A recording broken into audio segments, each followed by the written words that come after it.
नमस्कार साथियों, आप सबका पुनः स्वागत है। तो आज हम लोग डिस्कस करने वाले हैं श्रीमद् भगवद गीता अध्याय 2 श्लोक संख्या 38। इससे पहले हम लोगों ने अध्याय 1 के सभी श्लोक, अध्याय 2 के 37 श्लोकों का अर्थ दोनों ही चैनल सनत वाजपेयी और श्रद्धा एस्ट्रो ज्योतिष में अपलोड कर दिए हैं।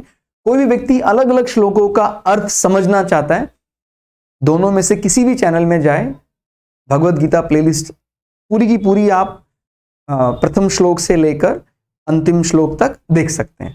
और आप लोगों का सहयोग रहा तो हम 700 श्लोकों का अलग अलग अर्थ आप लोगों के समक्ष रखेंगे। तो 38वां श्लोक क्या कहता है? 38वां श्लोक समझने से पहले आप इससे पहले वाले श्लोक पर भी ध्यान देंगे। तो भगवान उसको ये अर्जुन को समझाते हुए ये कह रहे हैं। अभी इससे पहले श्लोक में भगवान ने कहा कि भाई अगर आप युद्ध, भाई लौकिक दृष्टि से भी देख लेते हैं, भाई आप अगर युद्ध से जाते हैं तो क्षत्रिय धर्म से भी हीन हो जाएंगे, आप युद्ध करना चाहिए और फिर लौकिक दृष्टि से आपको युद्ध में जीत मिलेगी। लेकिन खाली ये एक विषय ही नहीं होता है कि हम खाली लोक व्यवहार मान्यता के लिए ही हम युद्ध के लिए जाएं। सिलसिलेवार ढंग से सभी विषयों को भगवान ने शामिल किया, सभी चीजें, कोई पार्ट छोड़ा नहीं। तो अब किस विषय पर आए? इस श्लोक में मुख्य बात क्या है कि इस प्रकार युद्ध करने से तू पाप को प्राप्त नहीं होगा। किस प्रकार? अभी इससे पहले जैसे भगवान ने कहा था कि भाई क्षत्रिय धर्म से तू भाग नहीं सकता है, जीतेगा तो तुझे स्वर्ग, माने जीतेगा तो तेरे को पृथ्वी का राज मिलेगा, मरेगा वीर गति को प्राप्त होगा तो स्वर्ग मिलेगा। फिर भगवान ने इसके ऊपर उठकर एक बात बोली, जहां स्वर्ग और पृथ्वी का भी कोई महत्व नहीं, पृथ्वी लोक के सुख का भी कोई महत्व नहीं है। जिस व्यक्ति को मुक्त होना है वो अकर्म करता है। अकर्म माने उस कर्म, यानी जो उसको प्रारब्धवश प्राप्त हुआ है, उसने तो कर्तव्य समझकर करना है, उसमें उसकी कोई इच्छा, उसकी कोई मोह वृत्ति, उसकी लोभ वृत्ति नहीं है। अभी आप समझ रहे हैं, ये जो युद्ध अर्जुन को प्रारब्धवश प्राप्त हुआ है, इसमें अर्जुन की कोई ऐसी ये नहीं है कि भाई मुझे मेरे लिए युद्ध करना था। ये तो धर्म युद्ध है भाई। मां कुंती से वो आज्ञा निकली है, युधिष्ठिर तैयार हो गए, अर्जुन अपने बड़े भाई को असिस्ट कर रहे हैं। तो यहां वो अपने राज्य के लिए, मैं राजा बन जाऊंगा, उसके लिए युद्ध नहीं कर रहे हैं। और अकर्म में हम यही सीखते हैं, और ये श्लोक का वास्तविक अर्थ यही है कि आप अगर सुख दुख इससे परे चले जाएं। इससे पहले तक तो हमने ये देखा था कि भाई संसार का राज्य मिल जाएगा आपको, नहीं तो स्वर्ग प्राप्त होगा। लेकिन इससे ऊपर का भी एक विषय है, स्वर्ग में से भी आपको वंचित होना पड़ता है। संसार का तो सुख आपको पता ही है, निरंतर बदलता रहता है। आज जो सुखी दिखाई देता है कल वो दुखी होता है। और स्वर्ग में भी कितने सालों तक आप सुख भोग लो, फिर आपको पुण्य क्षीण होने के बाद वापस मृत्यु लोक आना पड़ता है। लेकिन कहता है क्या इसके अलावा भी कोई है क्या, इस बंधन से ही मुक्त हो जाए? तो उसका तरीका क्या? अकर्म। अब भगवान ने यहां अकर्म की बात रखी। जय पराजय, यानी इस युद्ध में चाहे जीत मिले और चाहे हार मिले, अपने को तो धर्म करना है। अपने को बड़ी विचित्र बात है कि कोई जंगल में तपस्या करके अपने आप को मुक्त करना चाहता है, वही मुक्ति कोई युद्ध करके प्राप्त कर सकता है। ये मतलब साधारण दर्शन में तो समझ में नहीं आता। ये तो भगवत गीता जैसा ही कोई बहुत बड़ा दर्शन शास्त्र का ग्रंथ हो, जो बहुत ऐसी बुद्धि से निकला हो, वो तो परमात्मा ही बता सकता है। तो भगवान कृष्ण ही इस प्रकार का दर्शन दे सकते हैं कि भाई युद्ध करके अपने को मुक्त होना है। जय पराजय कर्म है। अकर्म मैंने मैं कर्म करूंगा लेकिन उसके फल में मैं लिप्त नहीं होऊंगा। अब चाहे तुझे जीत मिले और चाहे तुझे हार मिले, चाहे अब भाई जय पराजय के बाद अगला स्टेप क्या हो सकता है? अगर हमारी जय होगी तो हमें लाभ हो गया, मतलब संसार का लाभ हुआ, हमारी लैंड हमारा बढ़ गया। पराजय हुई तो हानि हुई। तो कहते हैं इसके बाद अगला स्टेप ये होगा, इसमें भी अपने को नहीं पढ़ना है। अब चाहे जीते या हारे, हमारा तो धर्म है, हमने तो आज्ञा स्वरूप मानकर करना है। इसमें कई दफा आता है कि भाई आसक्त होकर कार्य करना चाहिए कि निरासक्त होकर कार्य करना चाहिए। तो देखो, वैसे आसक्त वाली जहां बात है, आसक्ति कुछ मामले में लोक व्यवहार में अच्छी दिखाई देती है कि भाई मैं इसका फल चाहता हूं, तो आदमी लगा रहेगा उस काम में, लगा रहेगा कि मुझे इसका मुझे इससे कुछ रिजल्ट चाहिए, उसकी वो आसक्ति लग जाती है उसको। तो क्या जो व्यक्ति निरासक्त भाव से कर्म कर रहा है उसको फल नहीं मिलेगा क्या? ध्यान रखने वाली बात है, उसका तो वो फल है जो आसक्त मनुष्य को भी नहीं मिल सकता है।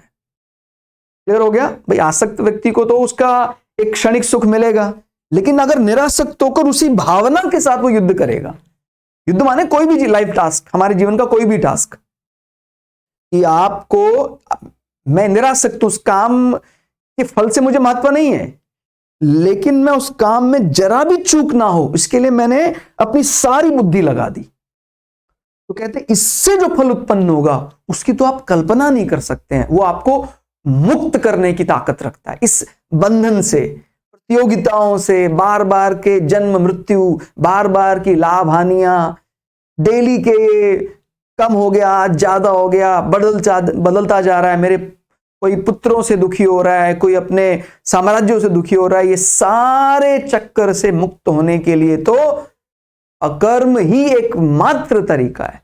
अकर्म, भाई मैंने धर्म समझ के किया है कार्य, और अब चाहे मुझे इससे हानि हो या मुझे इससे लाभ हो, ये एक मेरा धर्म है।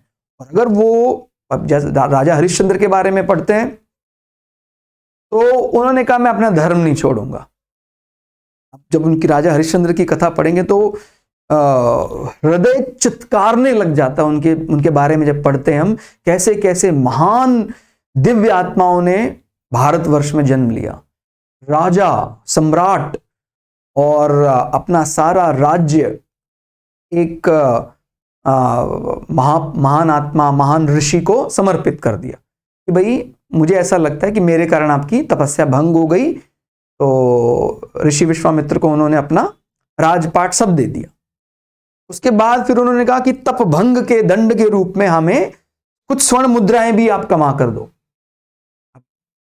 अब राजा थे तब तो स्वर्ण मुद्राएं कोई मायने नहीं रखती थी, लेकिन अब एक व्यक्ति जिसके पास कुछ नहीं है, खाने तक का नहीं है, उनको राज्य निकाला दे दिया कि अब हमारे राज्य से आप जाइए। तो फिर ऐसा व्यक्ति स्वर्ण मुद्राएं कहां से लाए? तो उन्होंने अपने परिवार में अपने आप को बेचकर वो चुकाया धन। इतने पर भी उनकी जो अग्नि परीक्षा थी वो खत्म नहीं। और लेकिन राजा हरिश्चंद्र ने धर्म का त्याग नहीं किया।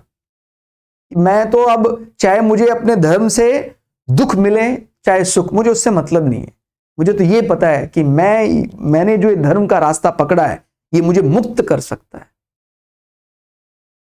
मतलब हृदय विदारक कोई सुनता है तो चित्कारने लग जाती है। ऐसा राजा के साथ हुआ था। लेकिन जब उनका पुण्य, माने उनकी एक समय होता है कि अब तो ये उस अंतर से मुक्त हो चुके हैं, तो विश्वामित्र उनको इतने आशीष दिए, उन्होंने इतने आशीर्वाद दिए कि भाई तेरे जैसा सत्यवादी संसार जब तक रहेगा, सत्य के लिए राजा हरिश्चंद्र का नाम बड़े गौरव से लिया जाएगा। वो उस चक्कर से मुक्त हो गए। जन्म जन्मांतर, ये जो डेली बेसिस पर आज एक नया चैलेंज हमें मिला, एक्सेप्ट किया, उसके बाद उससे हमें लाभ मिल गया, फिर अगले दिन नया चैलेंज। ये जीवन जो है बार बार बदलता रहता है। हमें लगता है कि शायद संसार में रहकर हम सुखी रह सकते हैं, भूल जाइए। स्वर्ग में रहकर सुखी रह सकते हैं, भूल जाइए। तो जब जिसको और ज्यादा प्रीशियस की लालसा होती है, जो कभी समाप्त नहीं होता है सुख, उस सुख के लिए अकर्म करना पड़ता है। जहां कई वर्षों तक आपको उतना ही डेडिकेट होकर वो युद्ध करना होगा, जरा सी भी चूक नहीं करनी है, जो आसक्त मनुष्य कर रहा है। लेकिन आपको उसके बस फर्क सिर्फ इतना है कि आपको उसके फल में आसक्त नहीं होना है। आपको कार्य में उतना ही आसक्त होना पड़ेगा, लेकिन उसके फल में आसक्त नहीं होना है। यही उसका अकर्म करने का सही तरीका है। तो कहते फिर आपको युद्ध में भी कितने लोगों को मारेंगे, क्योंकि आप धर्म समझकर युद्ध कर रहे हैं, धर्म है, दोष नहीं लगेगा। जैसे अर्जुन ने शुरुआत में ही यही मन में विचार रखा था कि युद्ध में तो बहुत लोगों के प्राण जाएंगे, उससे कितनी जनहानि होगी, उसका तो मुझे पाप लगेगा। कहते हैं अरे भैया, जब तू पुण्य ही नहीं ले रहे तो पाप कहां लगेगा? तूने पुण्य भी स्वीकार किया, तो भैया मुझे पुण्य भी नहीं चाहिए। कहते पुण्य लूंगा तो फिर पुण्य लोकों में जाऊंगा, फिर अब मुझे कुछ पुण्य भी नहीं चाहिए। जब ये विचारधारा आ जाती है कि भाई कहां भेजूं आपको, आपके कर्म फल से कहां भेजूं, कहते अब हमें कहीं नहीं जाना है, हमें मुक्ति दे दो, हम संसार में कभी ना आए, हमें दुख नहीं चाहिए, लेकिन हे ईश्वर हमें सुख भी नहीं चाहिए। जिसके मन में यह विचार आ जाता है तो वो मुक्त होने का अधिकारी हो जाता है। उसके लिए फिर युद्ध में किसी व्यक्ति को मारना, देखिए इसी अंतर करना जरूरी है।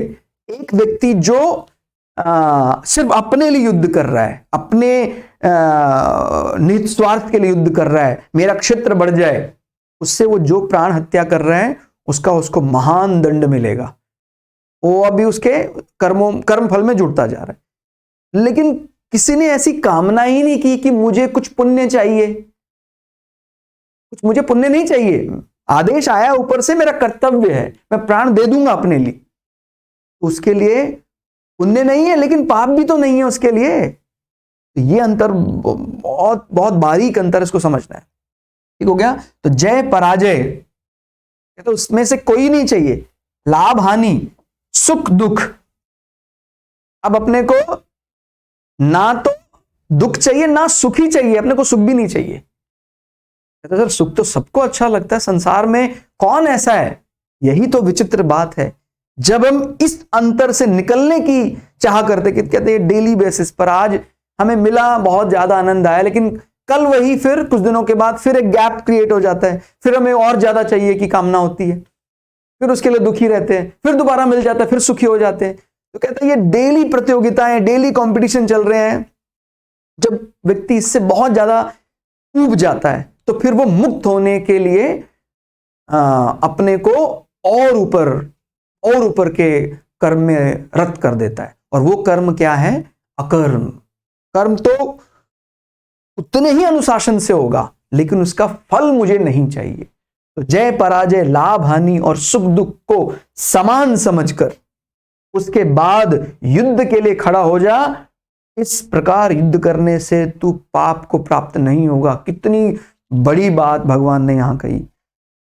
युद्ध में जहां सैकड़ों व्यक्ति मारे जाते हैं तो कितनी जनहानि होती है, लेकिन अगर मुझे उस युद्ध, मैंने अपने लिए युद्ध नहीं किया है, मैं अकर्म समझकर युद्ध कर रहा हूं, अकर्म यानी मुझे उसके फल से कोई मतलब नहीं है, तो फिर वो धर्म युद्ध मुझे मुक्त कर देगा। कोई कल्पना नहीं कर सकता है। हमें लगता है सिर्फ वनों में जाकर कठोर तप करके ही हम मुक्ति के अधिकारी हो सकते हैं, लेकिन कोई युद्ध करके भी अपने आप को मुक्त कर सकता है। तो भारतीय दर्शन और उसमें भी सिर्फ भगवत गीता ही ऐसा ज्ञान हमें दे सकती है। ये ज्ञान हमें कृतार्थ करे और हम इस जीवन युद्ध में डटे रहें और सुख और दुख के इस जाल से निकल मुक्ति को प्राप्त करें। इसी शुभकामना के साथ आज के लिए इतना ही।